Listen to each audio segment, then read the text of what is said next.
Hello নমস্কার বন্ধু, আজ আমি আপনাদের সঙ্গে শেয়ার করব দই মাছ।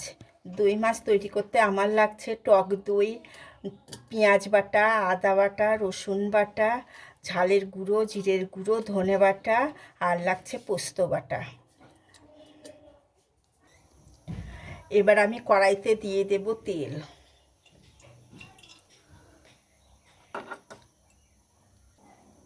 এবার আমার তেলটা গরম হয়ে গেছে, এবার আমি একে একে মাছগুলো ছেড়ে দেব।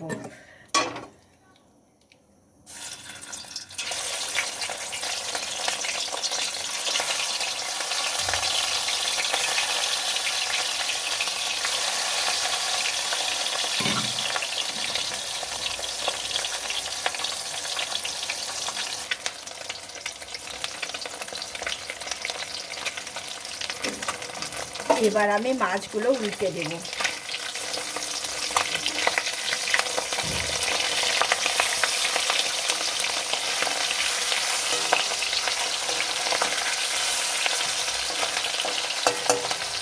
পিঠটা ভাজা হয়ে গেছে, আর একটু ভেজে নেব।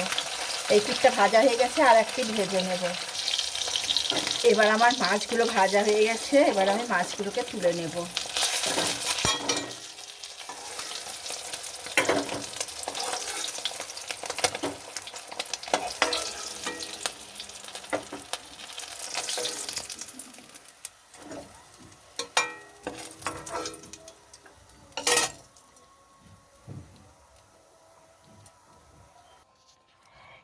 এবার আমি সম্বাদ দেব তেজপাতা, গোটা এলাচ আর লবঙ্গ আর শুকনো লঙ্কা।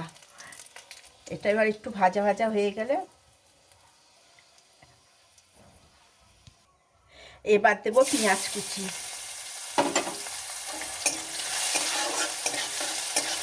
পেঁয়াজগুলো একটু ভেজে নেব।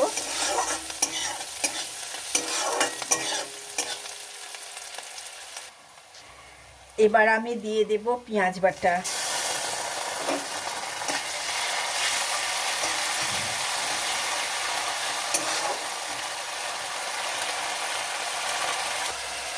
এবার দেব রসুন বাটা। রসুন বাটা দিয়ে এবার একটু নাড়াচাড়া করে নেব।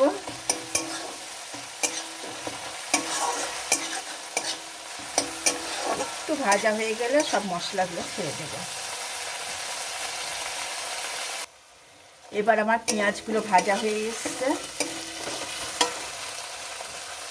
এবার দেব নুন। নুন স্বাদ মতো। এবার হলুদ দেব, ঝালের গুঁড়ো। ঝালের গুঁড়ো যে যেমন ঝাল খায় সেরকম। এবার দেব আদা বাটা, দিয়ে একটু নাড়াচাড়া করে নেব। এবার দেব ধনের গুঁড়ো, জিরের গুঁড়ো। এবার ভালো করে মিক্সড করে নেব।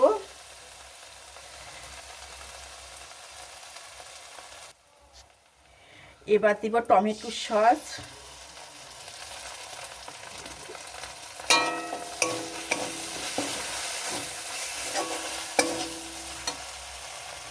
এবার দেব চিনি।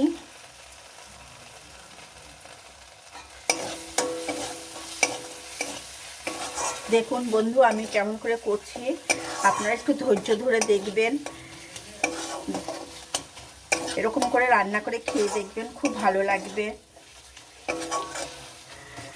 প্লিজ বন্ধু একটা কমেন্ট করবেন, যদি ভালো লাগে একটা কমেন্ট করবেন, শেয়ার করবেন, আর সাবস্ক্রাইব করে দেবেন, একটা লাইক দেবেন।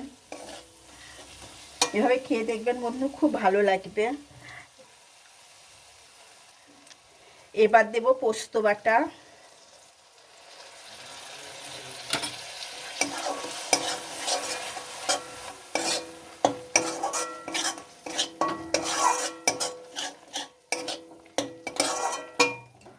একটু স্টিমটা বড় করে দিই।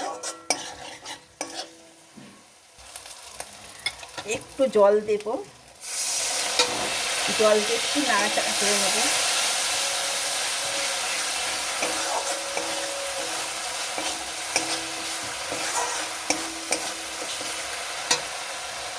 এবার আমার জল ঝরানো টক দইটা দিয়ে দেব।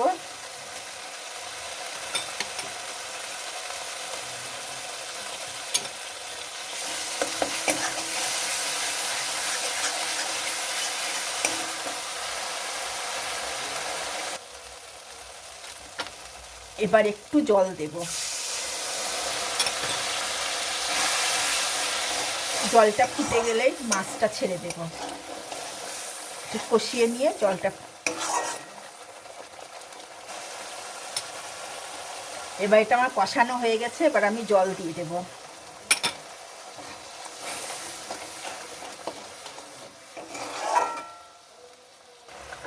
এবার মাছগুলো ছেড়ে দেব।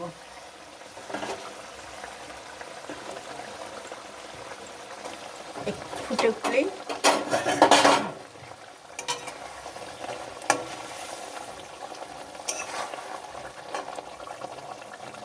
এবার হয়ে এসছে, এবার দেব আমি ঘি।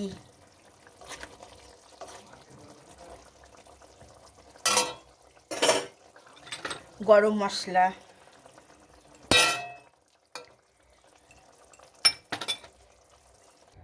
আমার মাছের কালিয়া রেডি। দেখুন কেমন, আপনারা রান্না করে খেয়ে দেখবেন, ভালো লাগলে একটা শেয়ার করবেন, কমেন্ট করবেন, আর লাইক দেবেন, আর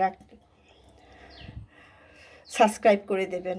নমস্কার বন্ধু, রাখছি, দেখা হবে আবার সামনের ভিডিওতে।